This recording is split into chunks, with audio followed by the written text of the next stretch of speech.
मैं हूं अर्पिता आर्या। कोरोना का खतरा अभी टला नहीं है। हर बार हम आपसे यही अपील कर रहे हैं कि मास्क जरूर पहनें। हमने एक मुहिम भी शुरू की है, #मास्क पहनो इंडिया, और हम आपसे अपील कर रहे हैं कि जरूर अनलॉक की प्रक्रिया शुरू हुई है। दूसरी लहर में अब केसेस कम आने शुरू हो गए हैं, लेकिन तीसरी लहर का खतरा भी हमारे सामने है, और उस खतरे से अगर आपको बचना है तो मास्क ही सबसे बड़ा हथियार है, इसलिए मास्क जरूर पहनें।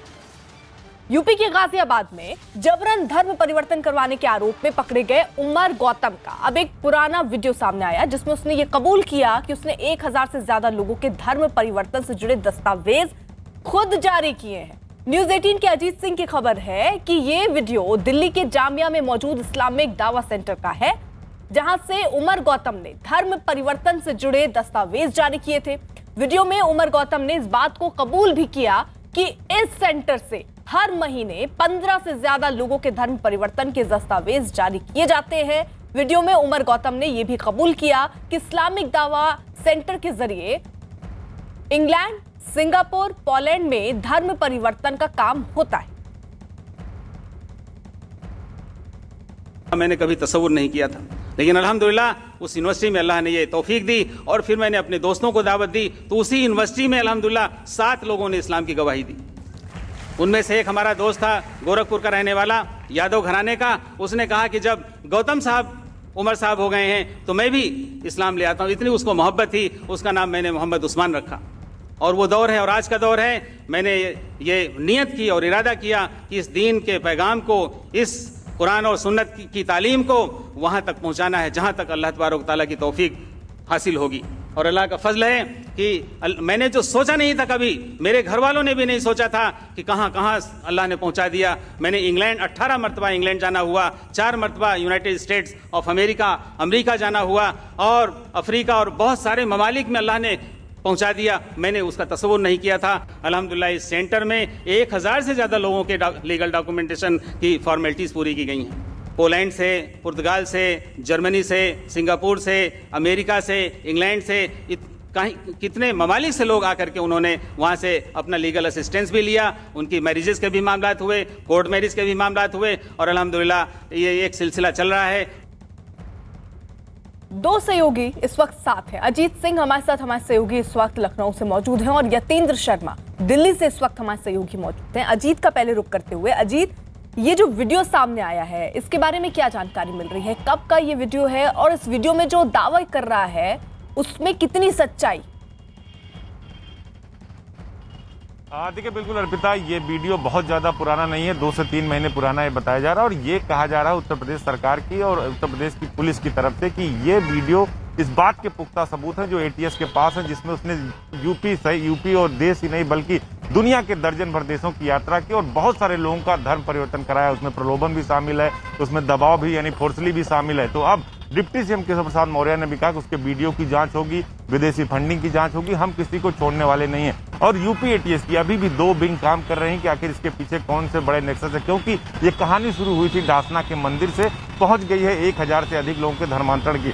एक खबर और आ रही है अर्पिता, आपको बता दूं कि जो मूक बधिर बच्चों को या छोटे बच्चों को जो ये लोग धर्म परिवर्तन कराते थे, कहा जा रहा है कि इन्हें मानव बम के लिए भी तैयार किया जा रहा है। हालांकि अभी इस पर कोई आधिकारिक बयान नहीं है, आधिकारिक पुष्टि नहीं आई, लेकिन ऐसी खबरें सामने आ रही है। तो अभी इस पर भी यूपी पुलिस का क्या कहना है, कुछ पर भी उनकी प्रतिक्रिया नहीं आई। लेकिन ये जरूर साफ है कि उमर और जहांगीर ने मिलकर 1000 से अधिक लोगों का जो है बाकायदा धर्म परिवर्तन कराया, और खुद वो अपने बयान में कबूलनामे में सीधे तौर पर कह रहा है। जो वीडियो आया है हमारे पास उसमें सीधे तौर पर कह रहा है कि हमने कई देशों की यात्रा की और 1000 से अधिक लोगों का हमने लीगल डॉक्यूमेंट जारी किया। तो ये साफ हो चुका है कि उमर के पीछे कौन से लोग हैं, विदेशी ताकत है, कौन सी खुफिया एजेंसी ISI का नाम आ रहा है, इन सब को लेकर उत्तर प्रदेश की ATF जांच कर रही। साथ ही ये भी कहा जा रहा है कि NIA को भी इसमें शामिल किया जाएगा, जिससे ED और NIA मिलकर भी इस पूरे मामले का पर्दाफाश कर सके। अर्पिता, रहिए आप अजीत जरा सा। देखिए, इस बीच यूपी के डिप्टी सीएम केशव प्रसाद मौर्य ने बताया कि जबरन धर्म परिवर्तन के मामले में आरोपियों के खिलाफ कड़ी कार्रवाई की जाएगी।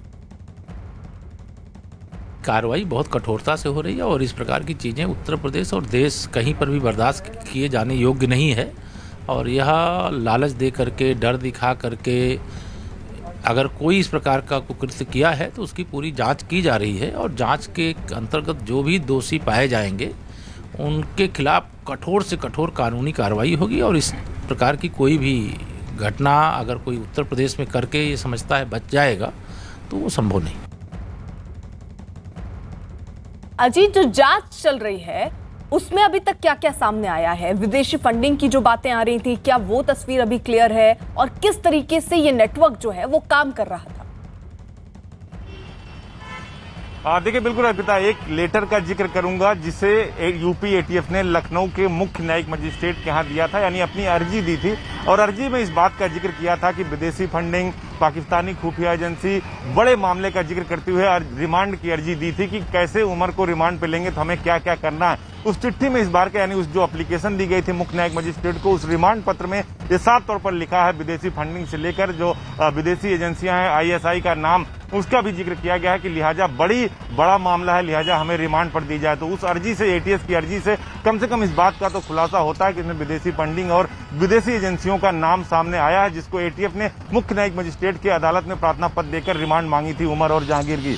तो ये बड़ा मामला है, इसीलिए कहा जा रहा है कि इसमें जो देश की एजेंसी है एनआईए और ईडी को भी शामिल किया जाएगा, जिससे जो विदेशी फंडिंग है उसकी भी जांच हो सके और जो विदेशी एजेंसियां हैं जो साजिश फैलाने की कोशिश कर रही हैं उसकी भी जांच हो सके। और यूपी एटीएस की 2 टीमें ऑलरेडी जांच कर रही हैं। हालांकि चूंकि जांच का दायरा बढ़ा दिया गया, खुद मुख्यमंत्री ने कहा कि इन लोगों की संपत्तियों को कुर्क किया जाए, इन पर गैंगस्टर लगाया जाए और एनएसए लगाया जाए। यानी अब उत्तर प्रदेश सरकार किसी को छोड़ने के मूड में नहीं है, क्योंकि जैसे जैसे इलेक्शन 2022 का नजदीक आएगा ऐसी घटनाएं बहुत सारी सामने आएंगी। लिहाजा सांप्रदायिक सौहार्द बना रहे, सांप्रदायिक तनाव ना हो, माहौल ना बिगड़े, मजहबी रंग कहीं ना दिया जा सके, इसको लेकर सरकार और सरकार की एजेंसियां काम कर रही हैं। अर्पिता, प्रिया, आप जरा साथ देखिए, जबरन धर्म परिवर्तन के मुद्दे पर योगी सरकार ने पकड़े गए आरोपियों पर गैंगस्टर और एनएसए के तहत कार्रवाई के निर्देश भी दिए हैं। जैसा अजीत बता रहे हैं, इस मामले के तार दूसरे राज्यों से भी जुड़े हो सकते हैं, लिहाजा ईडी और एनआईए भी इस मामले की जांच में शामिल हो सकती है।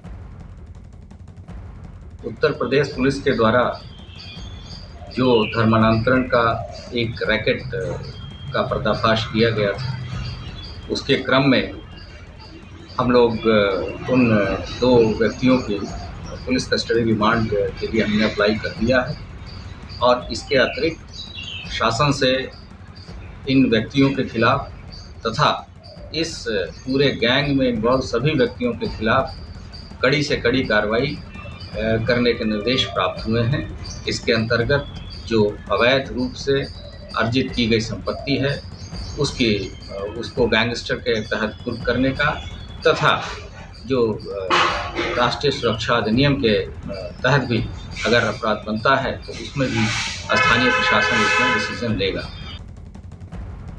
यतेंद्र, इस मामले की जो तार है वो किन किन और दूसरे राज्यों से जुड़ रहे हैं, जरा ये बताइएगा। और जिस तरीके की जानकारी भी मिल रही है कि ईडी और एनआईए भी अब मामले की जांच कर सकती है, ये कब तक मुमकिन? देखिए, बिल्कुल जिस तरह से इस रैकेट का पर्दाफाश हुआ है तो वो साफ है कि कोई छोटा रैकेट नहीं है, ये बड़ा रैकेट है जो कई राज्यों में 6 से 7 राज्यों में इसके तार हैं और केवल 6 से 7 राज्यों में नहीं, इसके विदेशों से भी तार जुड़ने की जो सूचनाएं मिल रही हैं वो है और इसी दिशा में जांच एजेंसियां काम कर रही हैं। खुद वीडियो में जो मौलाना उमर है उसने खुद माना है कि वो इंग्लैंड, सिंगापुर और यूएस और पोलैंड इस तरह के देशों में गया है, वहाँ पर भी इस तरह के जो इस्लामिक दावा सेंटर है उसके माध्यम से धर्मांतरण कराया गया और पैसा भी बाहर से आ रहा है। जो एजेंसियां बता रही हैं, जो जिस तरह से जांच आगे बढ़ रही है कि आईएसआई का सीधा इन्वॉल्वमेंट सीधा दिखाई दे रहा है और यही कारण है कि अब शायद जिस तरह से विदेशी फंडिंग आईएसआई के द्वारा हो रही है या दूसरे देशों से की जा रही है उसमें ईडी भी जांच करेगा और जो जांच जिस दिशा में आगे बढ़ रही है उसमें एक एंगल ये भी बताया जा रहा है कि जो धर्मांतरण किया जा रहा है उसमें कहीं ना कहीं आतंकी साजिश भी हो सकती है, मानव बम बनाने तक की भी बातें सामने आ रही हैं। हालांकि इसकी आधिकारिक तौर पर किसी ने भी पुष्टि नहीं की है क्योंकि जांच अभी इस दिशा में आगे चल रही है। तो जब जांच में कुछ पुख्ता सबूत हाथ लगेंगे तो शायद हो सकता है इसका भी खुलासा किया जाए। अगर ऐसा होता है तो एनआईए भी इसमें जांच के लिए सामने आ सकती है, ये सारी एजेंसियां मिलकर जांच कर सकती हैं। लेकिन ठीक है यतेंद्र, जरा आप रहिए साथ, हमारे साथ इस वक्त यूपी सरकार में मंत्री मोहसिन रजा जुड़ चुके हैं। सर, सबसे बड़ा सवाल तो यही है कि इसके तार कहां कहां आप देख रहे हैं जुड़ते हुए नजर आ रहे हैं और अब सवाल तो विपक्ष ये भी पूछ रहा है कि पहले सरकार ने कदम क्यों नहीं उठाया? जब 1000 लोगों के धर्म परिवर्तन हो गए उसके बाद इसका ख्याल कैसे आया? इनको पता है अच्छी तरह से विपक्ष को, क्योंकि विपक्ष का ही ये एजेंडा है, ये विपक्ष के ही पाले हुए लोग हैं जो देश में और प्रदेश में इस तरह के कृत्य कर रहे हैं, क्योंकि इन्होंने जनहित की कभी राजनीति नहीं की है, इन्होंने अपने निजी स्वार्थों की राजनीति की है। विपक्ष ने जो सवाल उठा रहा है, लेकिन हम ये बताना चाहते हैं कि इन सब चीजों के तार जहां भी जुड़े हैं, हम इसीलिए आदरणीय योगी जी के नेतृत्व की सरकार में उत्तर प्रदेश में और देश में माननीय प्रधानमंत्री आदरणीय मोदी जी की सरकार है, इसलिए ये सब चीजों पर लगाम लग रही है, चाहे 370 हो और चाहे एनआरसी हो, सीए हो। ये बात मैं बताना चाहता हूं कि इस तरह का धर्मांतरण कराने वाले लोग, आपने देखा होगा एक और भागा हुआ है देश से हमारे, वो यहाँ वापस नहीं आया है अभी तक, उसको भी हमारी एजेंसियां इंतजार कर रही कि वो आएगा, क्योंकि उसने भी सब किया था। तो ये किसके दौर में हो रहा था? तो कांग्रेस के दौर में हो रहा था, सपा और जो और पार्टियां थी, आम आदमी पार्टी, इनके दौर में करके क्या है वो। तो इसलिए ये कहना अपने आप में, ये इनको खुद अनुसरण करना चाहिए, विपक्ष को समझना चाहिए, क्योंकि ऐसे लोगों को नहीं बख्शा जाएगा, ये बिल्कुल तय है। और इन्होंने जो भी लोगों को धर्मांतरण कराया है, हम इसीलिए उत्तर प्रदेश में कानून लेकर आए हैं धर्मांतरण के खिलाफ, कि ताकि और विपक्ष जिस तरह से सदन में और सदन के बाहर इस बात का विरोध कर रहा था कि ये कानून न लाया जाए, तो इससे ये साबित होता है कि विपक्ष, सपा और कांग्रेस, आम आदमी पार्टी वो चाहती है कि जो बहुसंख्यक हैं वो अल्पसंख्यक हो जाए इस देश में, लेकिन इनकी दुकान चलती रहे। ये है इनका एजेंडा। चलिए सर, बहुत बहुत शुक्रिया आपका हमारे साथ जुड़ने के लिए। तो दरअसल जो वीडियो सामने आया है, जिसके बाद अब एक नई दिशा में पूरी ये जांच बढ़ती हुई नजर आ रही है, वो वीडियो क्या है जरा एक बार फिर से सुनिए आप। मैंने कभी तसव्वुर नहीं किया था, लेकिन अल्हम्दुलिल्लाह उस यूनिवर्सिटी में अल्लाह ने ये तौफीक दी और फिर मैंने अपने दोस्तों को दावत दी, तो उसी यूनिवर्सिटी में अल्हम्दुलिल्लाह 7 लोगों ने इस्लाम की गवाही दी। उनमें से एक हमारा दोस्त था, गोरखपुर का रहने वाला, यादव घराने का। उसने कहा कि जब गौतम साहब उमर साहब हो गए हैं तो मैं भी इस्लाम ले आता हूँ। इतनी उसको मोहब्बत थी, उसका नाम मैंने मोहम्मद उस्मान रखा। और वो दौर है और आज का दौर है। मैंने ये नियत की और इरादा किया कि इस दीन के पैगाम को, इस कुरान और सुन्नत की तालीम को वहाँ तक पहुँचाना है जहाँ तक अल्लाह तबारक तआला की तौफीक हासिल होगी। और अल्लाह का फजल है कि मैंने जो सोचा नहीं था, कभी मेरे घर वालों ने भी नहीं सोचा था कि कहाँ कहाँ अल्लाह ने पहुँचा दिया। मैंने इंग्लैंड 18 मरतबा इंग्लैंड जाना हुआ, 4 मरतबा यूनाइटेड स्टेट्स ऑफ अमेरिका जाना हुआ, और अफ्रीका और बहुत सारे ममालिक में अल्लाह ने पहुंचा दिया। मैंने उसका तसव्वुर नहीं किया था। अल्हम्दुलिल्लाह इस सेंटर में 1000 से ज़्यादा लोगों के लीगल डॉक्यूमेंटेशन की फॉर्मेलिटीज़ पूरी की गई हैं। पोलैंड से, पुर्तगाल से, जर्मनी से, सिंगापुर से, अमेरिका से, इंग्लैंड से, कितने ममालिक से लोग आकर के उन्होंने वहाँ से अपना लीगल असिस्टेंस भी लिया। उनकी मैरिजेस के भी मामलात हुए, कोर्ट मैरिज के भी मामलात हुए, और अल्हम्दुलिल्लाह ये एक सिलसिला चल रहा है। तो जबरन धर्म परिवर्तन के मामले की जांच कर रही एटीएस ने आरोपियों को रिमांड पर लेने की अर्जी भी दी। एटीएस की तरफ से इस मामले में कई बड़े दावे भी किए गए। न्यूज़ 18 के अजीत सिंह की खबर है कि एटीएस ने अपनी अर्जी में इस बात का दावा किया कि गिरफ्तार किए गए आरोपियों के पास से धर्मांतरण के रजिस्टर मिले हैं। उनके मोबाइल फोन से कई बड़ी जानकारियां मिली हैं, जिससे ये साफ होता है कि देश का माहौल और आबादी का संतुलन बिगाड़ने की साजिश रची गई। इस मामले में विदेशों से भी फंडिंग हुई और इस साजिश में पाकिस्तान की खुफिया एजेंसी आईएसआई भी शामिल है।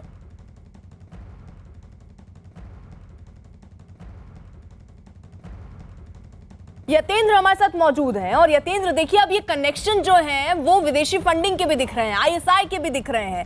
विदेशों में कितने ऐसे लोग हैं, क्या जानकारी मिल पा रही है कि जिनका धर्म परिवर्तन वहां पर भी इस गैंग ने करवाया? देखिए, जानकारी तो यही है कि 1000 लोगों के धर्मांतरण की जो बात आ रही है, ये संख्या इससे कहीं ज़्यादा हो सकती है, क्योंकि जांच जैसे जैसे शुरू होती जा रही है वैसे वैसे चौंकाने वाले खुलासे होते जा रहे हैं। और एक खुलासा ये भी है कि धर्मांतरण के जरिए कहीं ना कहीं जो जनसंख्या असंतुलन करने की जो साजिश है वो भी इससे जुड़ी हुई है। और जांच एजेंसियां इस पहलू पर भी जांच कर रही हैं, क्योंकि एक अहम पहलू है जो साफ तौर पर कहीं ना कहीं आईएसआई की तरफ इशारा करता है, कहीं ना कहीं जो विदेशी फंडिंग हो रही है उसकी तरफ भी इशारा करता है। क्योंकि भारत में अराजकता कैसे फैलाई जाए, कैसे जनसंख्या संतुलन है उसको बिगाड़ा जाए, तो ये भी एक कहीं ना कहीं देश विरोधी गतिविधियों में आता है। और शायद यही कारण है कि अगर इस तरह के खुलासे और अहम सबूत मिलते हैं तो एनआईए भी इस जांच में आ सकता है, क्योंकि खबर ये भी आ रही है कि मानव बम को लेकर भी इस दिशा में जांच आगे बढ़ रही है। पुष्टि आधिकारिक तौर पर नहीं की है, लेकिन जांच इस दिशा में आगे बढ़ चुकी है और इसके भी अहम सबूत मिलते हैं तो एनआईए जा सकती है। जहां तक दूसरे देशों की बात है तो खुद एक वीडियो में मौलाना उमर इस बात को कह रहा है कि वो 18 बार इंग्लैंड गया है, 4 बार यूएस गया है, अफ्रीका गया है और सिंगापुर, पोलैंड में भी जाने की उसकी बात है। तो तार एक नहीं कई देशों से जुड़े हुए हैं, कई देशों से फंडिंग की बात भी सामने आ रही है और इस सब में जो मीडिएटर की बड़ी भूमिका है वो आईएसआई के इशारे पर ऐसा किया जा रहा है कि किस तरह से अपने ही धर्म के प्रति नफरत फैला दी जाए, किस तरह से माइंड वॉश कर दिया जाए और उनका देश विरोधी गतिविधियों में, धर्मांतरण जैसी गतिविधियों में उनको संलिप्त किया जा सके।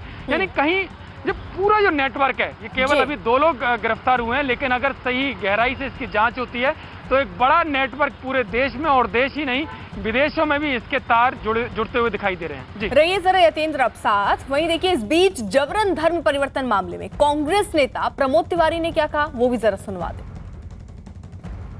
धर्म परिवर्तन का भारत का संविधान और कानून बहुत स्पष्ट है। बलपूर्वक, लालच देकर या अंधेरे में रखकर गुमराह करके धर्म परिवर्तन जायज नहीं है।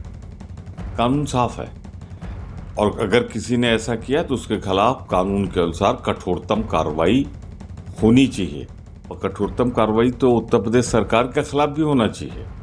जो बैठ के सोती रही, कानून का उल्लंघन होते रहा, धर्मांतरण होता रहा, उन पर तो एनएसए लगे, पर जो मौजूदा सरकार है उत्तर प्रदेश की, ये अपने लिए क्या सजा की तजवीज़ करती ये भी बता दे नैतिकता के आधार पे। दोषी तो ये भी हैं।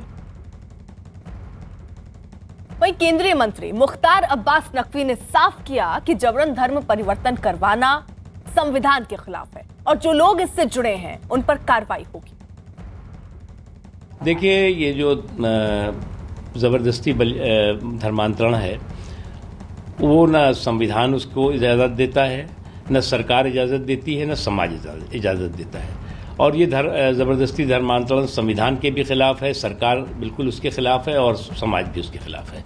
इसलिए जो लोग भी इस धंधे में लगे हुए हैं और जहाँ से भी उनको सुपारी मिली हुई है इस धंधे को करने की, ये बात समझ लेना चाहिए कि भारत में उनका ये धंधा जो है वो नहीं चलेगा। उधर कल पीएम मोदी के साथ कश्मीर मुद्दे पर होने वाली बैठक के लिए गुपकार गठबंधन के कई नेता आज श्रीनगर से दिल्ली के लिए रवाना हो गए। जानकारी ये मिल रही है कि आज एमवाई तारिगामी, महबूबा मुफ्ती दिल्ली आ रहे हैं। इससे पहले कल गुपकार की बैठक में जम्मू कश्मीर की पूर्व सीएम और पीटीपी नेता महबूबा मुफ्ती समेत 7 नेता शामिल हुए और कश्मीर पर होने वाली बैठक में शामिल होने पर सहमति बनी। बैठक में कल प्रधानमंत्री के साथ होने वाली बैठक किन मुद्दों पर ये होती है, इस पर भी चर्चा कल ये जो बैठक हुई है गुपकार गठबंधन की उसमें की गई।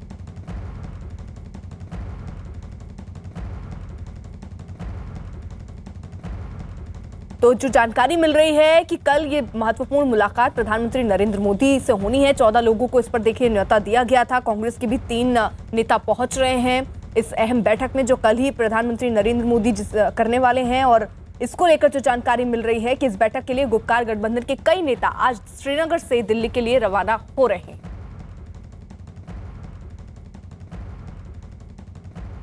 तो कल पीएम मोदी के साथ जम्मू कश्मीर के मुद्दे पर होने वाली बैठक से ठीक पहले आज श्रीनगर में फारूक अब्दुल्ला ने नेशनल कॉन्फ्रेंस के नेताओं के साथ अपने घर पर एक अलग से बैठक, और यह बताया जा रहा है कि इस दौरान नेशनल कॉन्फ्रेंस के नेताओं ने कल की बैठक को लेकर चर्चा भी की। मैं पहले भी कह चुका हूं कि इंग्लिश का एक प्रोवर्ब है कि better be late than never. बड़ी खुशी है कि प्राइम मिनिस्टर साहब ने जम्मू कश्मीर की लीडरशिप को याद किया है। और सबसे बड़ी बात यह है कि क्योंकि जब तक यहाँ कोई हमारा जो स्पेशल स्टेटस जो छीन लिया गया और स्पेशल स्टेटस को लेके 370 और 35 को तोड़ दिया, रियासत को तोड़ दिया, ये सब मसले जो हैं ये आने वाले इस कल की मीटिंग में डिस्कस होंगे।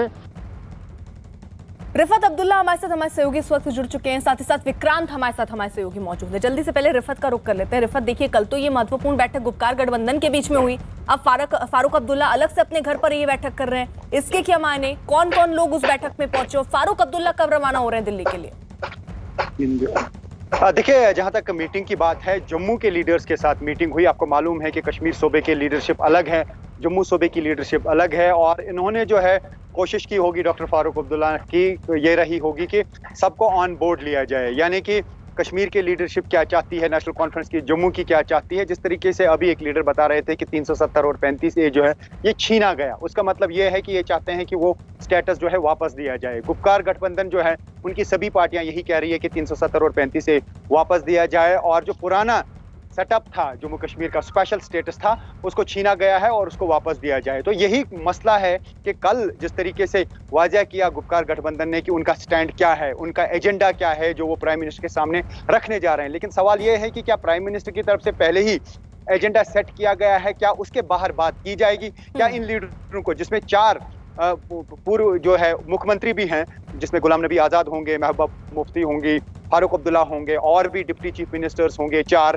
क्या इनकी बात सुनी जाएगी? सबसे बड़ी बात यही है। और आगे का लाहे अमल क्या होगा? क्या इस पे बात होगी कि डिलिमिटेशन का प्रोसेस जो है वो मुकम्मल हुआ है और आगे क्या कुछ सीट्स का जो है डिस्ट्रीब्यूशन होगा, कितनी सीट्स बढ़ाई जाएंगी या बढ़ाई भी जाएंगी या नहीं जाएंगी? तो ये भी शायद बात होगी। और स्टेटहुड किस तरीके से आहिस्ता आहिस्ता रेस्टोर किया जाएगा, क्योंकि स्टेटहुड रेस्टोर करने की बात तो पार्लियामेंट में की गई है।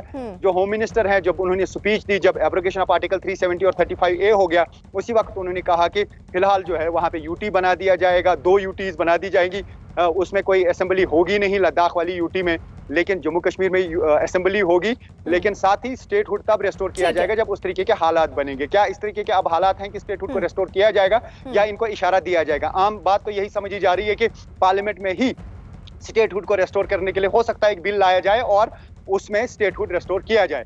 लेकिन आज क्या कुछ कल, क्योंकि अब तो कुछ दिन नहीं रहे, अब तो कुछ घंटे रहे, कल जो है इसी पे बात होगी कि क्या कुछ जम्मू कश्मीर के लिए किया जाएगा। लेकिन यह कहा जा सकता है कि सियासी हवाओं का रुख शायद कल तय हो सकता है जम्मू कश्मीर के लिए। ठीक विक्रांत, देखिए कांग्रेस के भी 3 नेता हैं जो शामिल हो रहे हैं, वो 3 नाम कौन से हैं जरा बताइएगा, और क्या कांग्रेस ने स्पष्ट किया कि वो किस एजेंडे के साथ इस बैठक में शामिल होने वाली है? देखिए, कांग्रेस के गुलाम नबी आजाद बड़े नेता रहे हैं सूबे के, और उन्हीं के नेतृत्व में पार्टी का प्रतिनिधिमंडल रहेगा। 3 नेता रहेंगे, उनके प्रदेश अध्यक्ष भी इसमें रहेंगे। खास बात यह है कि कांग्रेस पार्टी भी ये चाहती है कि जल्द से जल्द स्टेटहुड वापस लौटे, लेकिन जिस तरीके से अभी जो गुपकार के समूह की जो बात चल रही थी, जिसके बारे में रिफत इशारा भी कर रहे थे, निश्चित तौर पर गुपकार के जो नेता हैं वो अपनी कॉन्स्टिट्यूएंसी को सर्व करने की कोशिश कर रहे हैं। वो अपने लोगों को एक संदेश देने की बात कर रहे हैं कि 370 को दोबारा रिस्टोर करवाएंगे, लेकिन ये कहीं से भी मुमकिन नहीं नजर आता। अब ये मान के चलना चाहिए कि 370 जो है वो पूरी तरीके से इतिहास में दर्ज हो चुका है और अब वो वापस नहीं आने वाला, क्योंकि कोई भी केंद्रीय पार्टी जो केंद्र में सत्ता बनाएगी, अब उसमें इतनी राजनीतिक शक्ति किसी पार्टी में नहीं बचेगी। आप बीजेपी को अगर अलग भी रख दें तो कोई 370 को अब नहीं छेड़ सकता। राजनीतिक रूप से ये इतना मुखर मुद्दा है। तो जरूर जम्मू कश्मीर में खास तौर से जो कश्मीर की पार्टियां हैं, कश्मीर की अपनी कॉन्स्टिट्यूएंसी को सर्व करने के लिए इस तरीके की बातें जरूर कर रही है। हो सकता है वो प्रधानमंत्री के साथ जब बैठक में बैठे तब भी इस बात को उठाए, लेकिन इन सब चीजों का कोई फर्क नहीं पड़ने वाला। केंद्र सरकार साफ कर चुकी है कि 370 अब इतिहास की बात है। अब आगे की बात पर चर्चा होनी है, क्या पॉलिटिकल प्रोसेस होगा, किस तरीके से होगा, किस तरीके से, क्योंकि स्टेटहुड की बात लेकिन देखिए विक्रांत, कल का जो दिन है वो बहुत महत्वपूर्ण होने वाला है, क्योंकि कल जो है ये मुलाकात होनी है, और ये मुलाकात इस लिहाज से भी बहुत महत्वपूर्ण है कि किस तरीके से एजेंडे वहां गुपकार गठबंधन की तरफ से रखे जाते हैं, कांग्रेस की तरफ से क्या कदम उठाए जाते हैं, ये देखना होगा। और बड़ी खबर आपको बता दें, माल्या, नीरव मोदी, मेहुल चौकसी पर कार्रवाई है। ईडी ने जब्त की संपत्ति बैंकों को सौंपी है। 8,000 करोड़ से ज्यादा की संपत्ति जो है वो बैंक को दी गई है। अब तक कुल 18,000 करोड़ रुपए करीब बैंक को दिए गए, और ईडी की ये बड़ी कार्रवाई सामने आई है। आपको बता दें, माल्या, नीरव मोदी, मेहुल चौकसी पर ये कार्रवाई हुई है। ईडी ने पहले संपत्ति जब्त की थी और अब जो जानकारी की वो संपत्ति बैंकों को सौंपी गई है। 8,000 करोड़ से ज्यादा की ये संपत्ति है जो बैंक को दी गई है। तो बड़ी खबर इस वक्त की कार्रवाई हुई है, और ईडी की ये बड़ी कार्रवाई, माल्या, नीरव मोदी और मेहुल चौकसी पर यह कार्रवाई हुई है। विवेक गुप्ता हमारे साथ हमारे सहयोगी जुड़ चुके और अपडेट के साथ। विवेक, अभी तो देखिए ये काफी बड़ा कदम ईडी ने उठाया है। ईडी ने अब जो पब्लिक सेक्टर बैंक हैं उनको तकरीबन जो बड़े फ्रॉडस्टर्स है जिसमें विजय माल्या, मेहुल चौकसी और नीरव मोदी, इन सभी की जो प्रॉपर्टियां थी तकरीबन 8,300 से ज्यादा करोड़ की प्रॉपर्टी है वो अब पब्लिक सेक्टर बैंक को दे दी है। यानी कि पब्लिक सेक्टर बैंक अब इन प्रॉपर्टियों को नीलाम भी कर सकता है, ऑक्शन कर सकता है, ताकि जो रिकवरी है वो पूरी लॉस में वो रिकवर कर सके। तो ईडी ने एक बड़ा फैसला लिया है और ईडी ने कोर्ट से इस बात की मांग भी की थी कि इस पूरे मामले में जो ईडी ने सारी प्रॉपर्टी जब्त की है आरोपी की, उसे नीलाम करने की कोशिश की जाए। और जब तक ये नीलामी होगी तब तक ये ईडी जब तक ये सारी प्रॉपर्टी प्राइवेट बैंक को नहीं दे देता। अब ईडी ने बड़ा कदम उठाते हुए ये कदम लिया है कि जो भी आरोपी हैं जिसमें मेहुल चौकसी, नीरव मोदी और विजय माल्या, 3 बड़े आरोपी जिन्होंने बड़े बैंक फ्रॉड किए थे, उन सब की संपत्ति तकरीबन 8,500 करोड़ की संपत्ति है वो पब्लिक सेक्टर बैंक को दे दी गई है।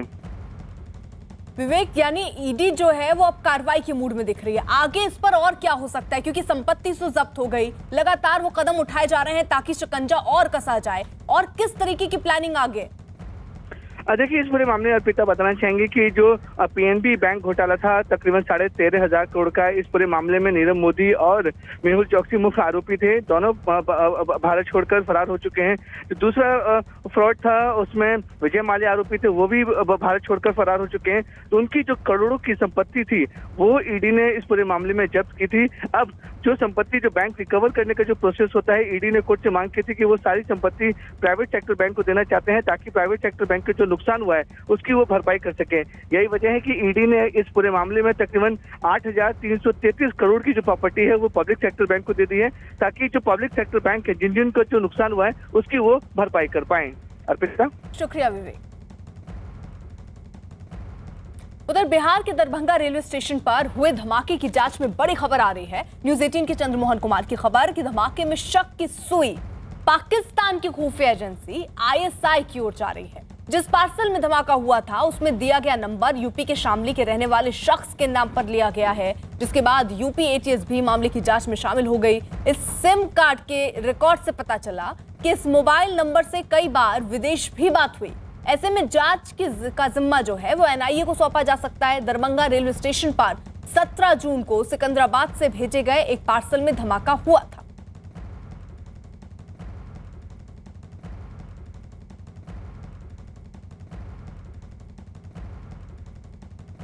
दरभंगा धमाके की जांच में जुटी रेलवे पुलिस को जांच में अहम सुराग भी हाथ लगा है। न्यूज़ 18 के चंद्रमोहन कुमार की खबर है कि रेलवे स्टेशन पर लगे CCTV में पुलिस को संदिग्ध युवक दिखा जो प्लेटफॉर्म नंबर 1 पर हुए धमाके के दौरान मौजूद था।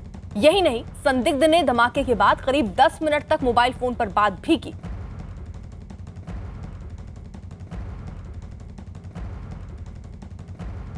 चंद्रमोहन हमारे साथ हमारे सहयोगी इस वक्त जुड़ चुके हैं। चंद्रमोहन, जांच किस दिशा में अब आगे बढ़ रही है और क्या क्या सबूत हाथ लगे?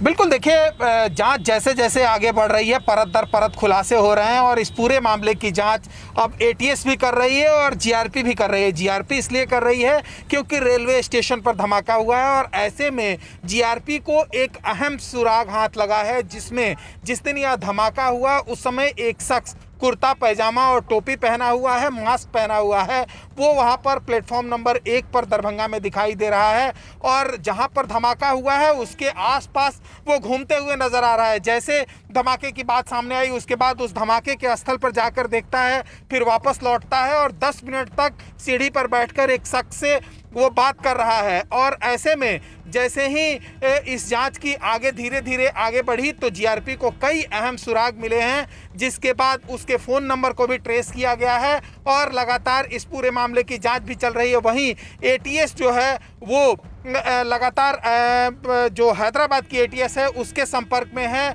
और जांच के दौरान यह बातें सामने आई है कि जिस नाम पर जिस सुफियान के नाम पर यह पार्सल आया था उसमें जो फ़ोन नंबर दिया हुआ था वो जांच में शामली का पाया गया है जो उत्तर प्रदेश में पड़ता है। ऐसे में उत्तर प्रदेश ATS भी इस पूरे मामले की जांच कर रही है और जांच के दौरान यह बातें सामने आई है कि उस नंबर से पाकिस्तान में कई बार बातें की गई है, जिसके बाद जो है मामला और संदिग्ध हो गया है। और जो मुझे जानकारी मिली है उसके मुताबिक जांच और थोड़ी आगे बढ़ती है तो पूरे मामले की जांच में अब एनआईए भी इन्वॉल्व होगी। एनआईए भी इस पूरे मामले की जांच करेगी कि आखिर कौन शख्स है जिसने यह विस्फोटक यहाँ पर भेजा था और पहुंचते के साथ फिर धमाका हो गया। रहिए आप जरा चंद्रमोहन साथ। देखिए, दरभंगा धमाके की जांच में जुटी जो रेलवे पुलिस, उसको एक के बाद जैसे जैसे जांच आगे बढ़ रही है कई सुराग अब हाथ लग रहे हैं और उसी सुराग के मद्देनजर अब आगे जांच भी बढ़ रही है। रेलवे स्टेशन पर सीसीटीवी तस्वीरों में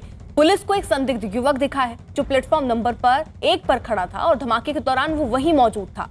संदिग्ध धमाके के बाद करीब 10 मिनट तक मोबाइल फोन पर बात करता हुआ भी सीसीटीवी तस्वीरों में नजर आ रहा था।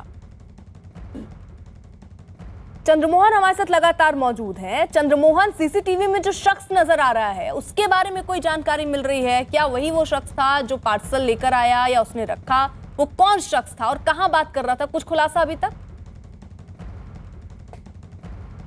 बिल्कुल, देखिए वो ये शख्स जो दिखा है सीसीटीवी फुटेज में, जो आते जाते और धमाका जो हुआ है उस स्थल पर जाता है और काफ़ी बेचैनी में दिख रहा है जैसा कि जीआरपी का मानना है। ऐसे में उस युवक को संदिग्ध माना जा रहा है और साफ तौर पर जो इलाके में टावर लगा हुआ है उसमें डंप टावर टेक्नोलॉजी के तहत उसके नंबर को ट्रेस किया गया है और फिर यह जाँच करने की कोशिश की जा रही है कि वो किससे बात कर रहा था। और जो जानकारी मिली है मुझे उसके मुताबिक इसमें 2 लोगों को हिरासत में लिया गया है जिनसे पूछताछ चल रही है।